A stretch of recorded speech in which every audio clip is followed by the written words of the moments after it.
Hey guys, it's Vikki here. I'm doing a read-through of one of my favorite stories from one of my favorite books ever. The book is called Dear Bully, 70 Authors Tell Their Stories, and it's basically just a bunch of authors who got together and they wrote down their stories from elementary school, from high school, about being bullied into essays. My favorite one of all time is the one by R.L. Stine. I don't even know what page it's on. But if you ever do get a chance to read this, or if you can find it, it's an amazing, amazing book. It basically just embodies everything that I went through when I was in middle school. A lot of people have already heard me read this. I don't know, I've probably read it to them separately from this. But this is called The Funny Guy by R.L. Stine. In elementary school, I was a funny guy. I loved to interrupt the teacher, crack a joke, and make everyone laugh. I spent most of my time trying to make my friends laugh.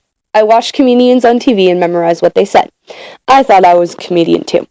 I loved jokes that were a little insulting. Is that your face, or did you forget to take out the garbage? Why don't you turn your teeth around and bite yourself? 10? Is that your age or your IQ?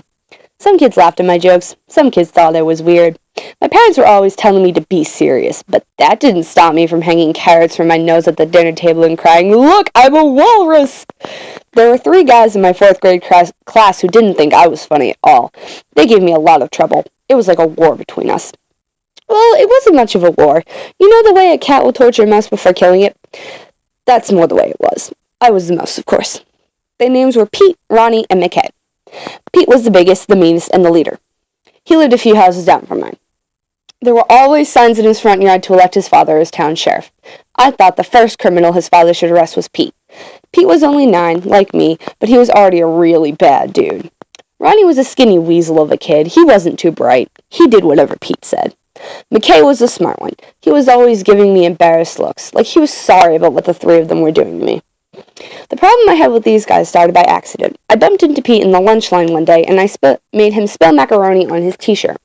If only I'd kept my big mouth shut, but I had to be funny. I said, "Are you going to eat that or wear it?" He didn't laugh at my joke. In fact, I think he growled. He took a glob of macaroni and slapped it onto my forehead. "Needs more cheese," I said.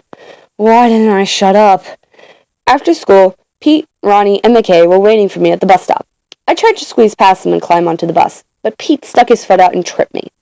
My lunchbox hit the sidewalk hard, and I fell on top of it. The 3 guys had big grins on their faces as I scrambled onto the bus. Later, I took my thermos out of the lunchbox, and it made a jingly sound.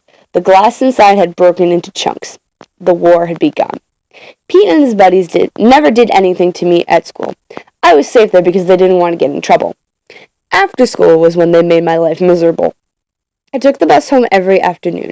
It was about a 15-minute ride, and every afternoon when I got off the bus, the 3 of them were waiting for me. At first, they just chased me. My house was 2 blocks from the bus stop. They chased after me, waving their fists and calling me chicken and other names. I never ran so fast in my life. After a while, they got bored with just chasing me, so they started chasing me, then knocking me down. They'd shove me to the ground and run off laughing. Getting knocked down every day was no fun, but I didn't tell my parents. I knew my parents would call their parents or call the school, and then Pete, Ronnie, and McKay would become even bigger enemies. Soon they began to chase me, punch me a few times, then knock me down. It was getting bad. I had such a terrible feeling of total panic every afternoon.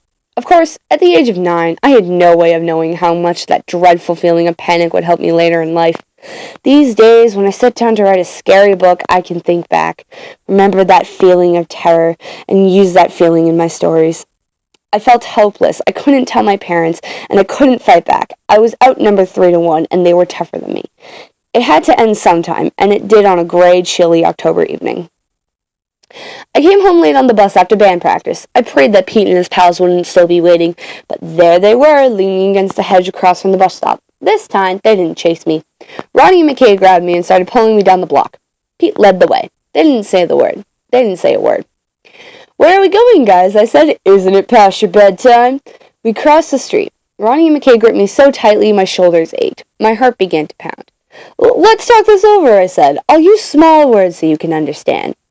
My jokes weren't going over. Big surprise.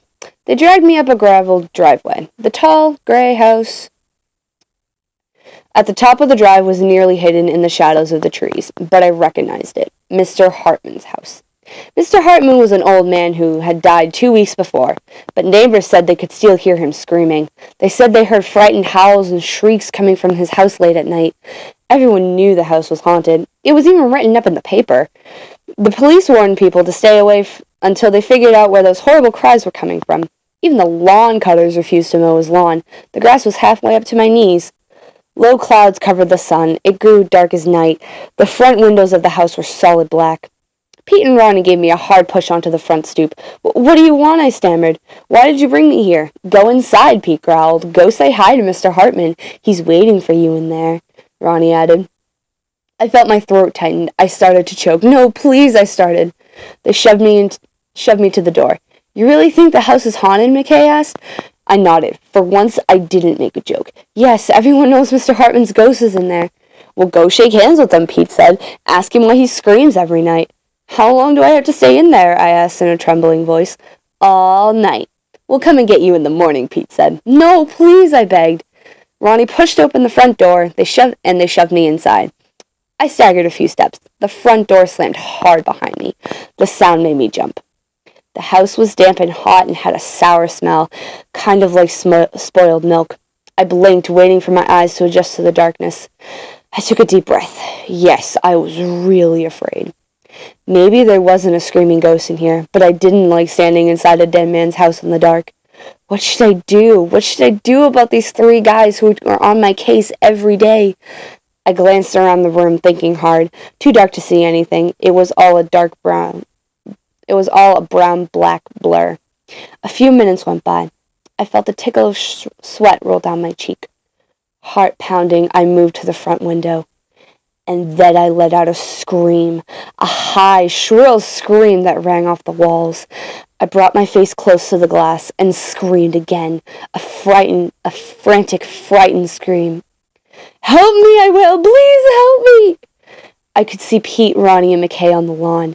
They froze and their eyes bulged when they heard my screams. "Help!" I shouted. "It's got me! Oh, help me!" I saw them take a few steps back. "It hurts!" I wailed. "It hurts! Help me! It really hurts!" Squinting through the window, I saw them take off running. Gravel flew up from the driveway as the 3 of them thundered to the streets. They turned and disappeared into the darkness. I took a moment to catch my breath.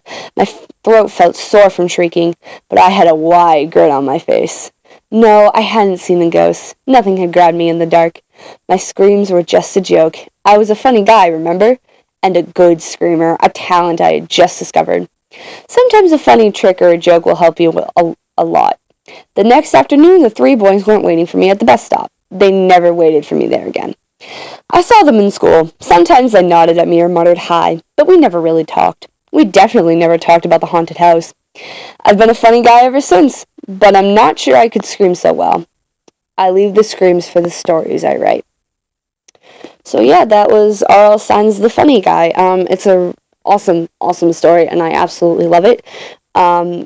If you liked it, just hit the like button, and I will continue to make these wonderful read-throughs. And yeah, so that's it. Subscribe, like, comment, and I'll see y'all next time. Bye!